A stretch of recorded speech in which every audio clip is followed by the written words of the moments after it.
জীৱনত এঠে কিনার সময় থেকে বেশি আপন বা পর এঠে কাহয় নহয়। আর যদি সময় নিজের থাকে তাহলে সবকিছুই আপন হইয়া থাকে, আর যদি সময় নিজে না থাকে তাহলে আপন মানসিটাও পর হইয়া যায়।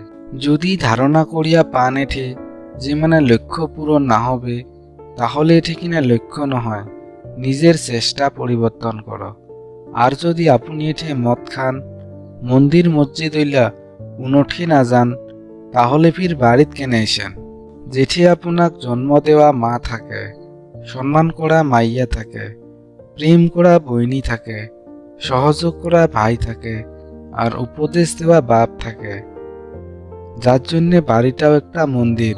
জ্বলি যাবে মোর এই দেহাটা একদিন, তথাপিও এই দেহাটা নিয়ে কত অহংকার করো। জেলা নিঙুলের খোসা বাড়ি যায়, সেলা খোসা কাটে, নিঙুল নহয়।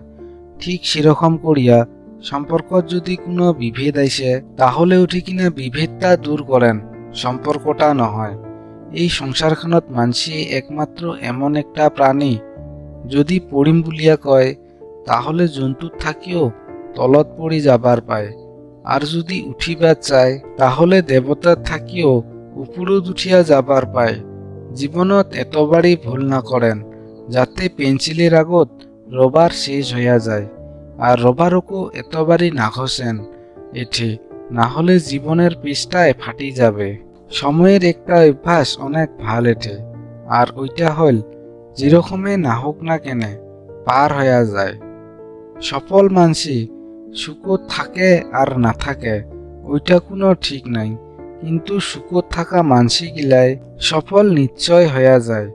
চেষ্টা করে যাতে জীবনের গোটাই সময়টায় ভালে ভালে পার হইয়া যায়, কেননা এঠে জীবনটা না থাকে, কিন্তু ভাল সময়ের স্মৃতি গিলা চিরদিন থাকে। সোগাকে খুশি করাটা হয়তো এঠে কিনা সম্ভব নহয়, কিন্তু যাতে কাহো হামার জন্য দুঃখ না পায় ওইটা তো সম্ভব হয়। জীবনত এঠে কিনা দুইজন মানসির থাকিয়া সবসময় দূরত নন, একজন হইল ব্যস্ত আর একজন হইল অহংকারী।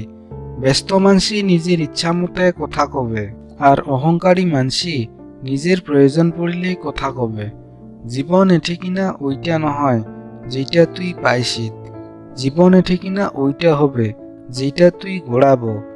সময়ত নিজের ভুল স্বীকার না করাটা আরো ওইটা ভুল করার মতন হয়।